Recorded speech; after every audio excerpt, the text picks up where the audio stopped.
Welcome back to another episode of the Timeout Podcast. Today we're here live in the KBEV studios. I'm Amir Merhtash. I'm here with my co-host Jad Nizam. Hi, hello, hi.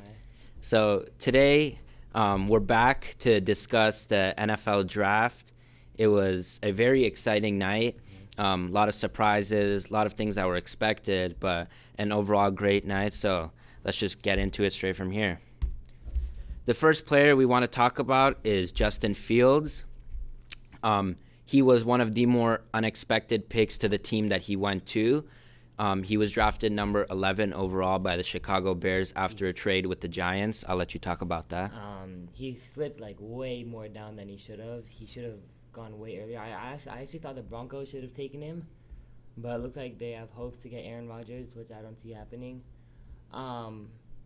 But overall, I thought that even though I thought the Giants won the trade, considering they got a future first for next year, I still think it was a pretty even trade, because the Bears got the QB with their future, and the Giants still got what they wanted in a wide receiver depth, and a guy like Kadarius Toney. Yeah, that's true. The trade was basically a win-win for both sides.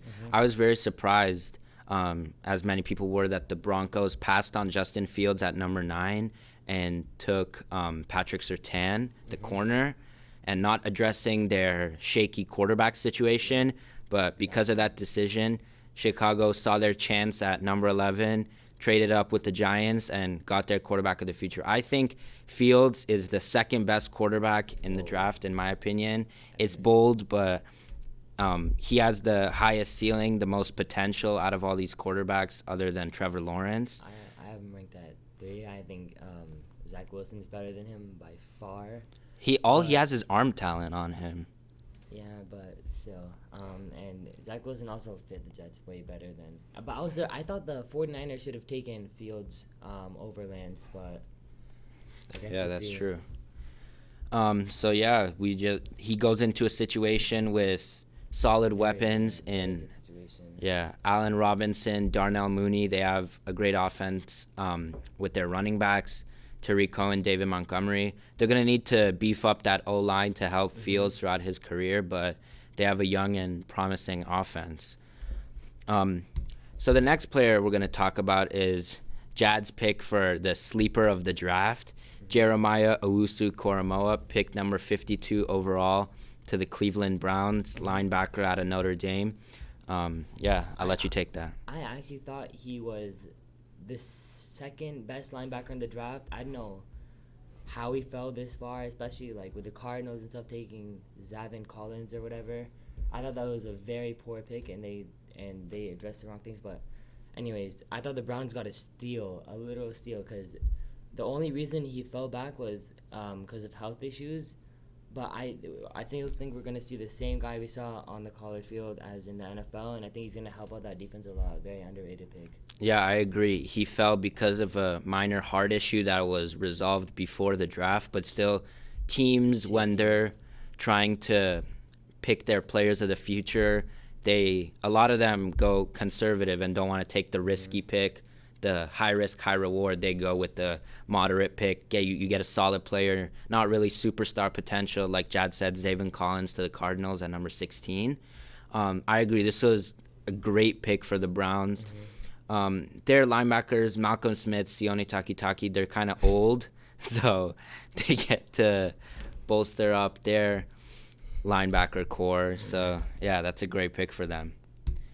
The final player we're going to be talking about, as you see behind us, Caleb Farley, the cornerback out of Virginia Tech, pick number 22 to the Titans. Another player that slipped a bit from his original projected pick because of health issues. He had a back problem, but I still think he's the second most talented corner in the draft. And I think if he didn't have those back issues, he would have gone number 8 to the Panthers instead of J.C. Horn. But still, the Titans got a literal steal in him. I actually disagree. I think J.C. Horn is better than him. J.C. Horn has much more potential than Caleb Farley. I feel like the only reason they chose him was because J.C. Horn fits the Panthers better than Caleb Farley. But still, the Titans got a steal, and they were filling out what their needs on defense, but they still have D-line problems. But yeah, I still thought it was a very good pick. They lost a lot of key defensive players in free agency.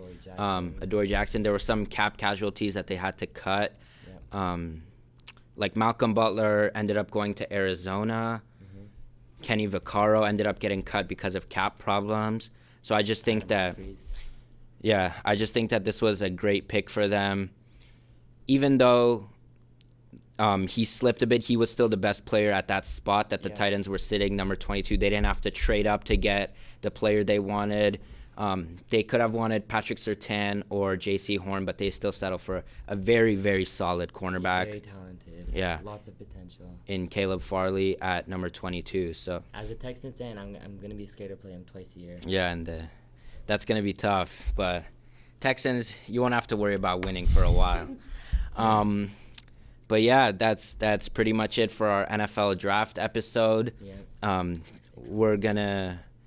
That's gonna be it for us today. Thanks for watching. We're out from the KBEV studio. Peace. So Facts. So we'll see you next time. Peace.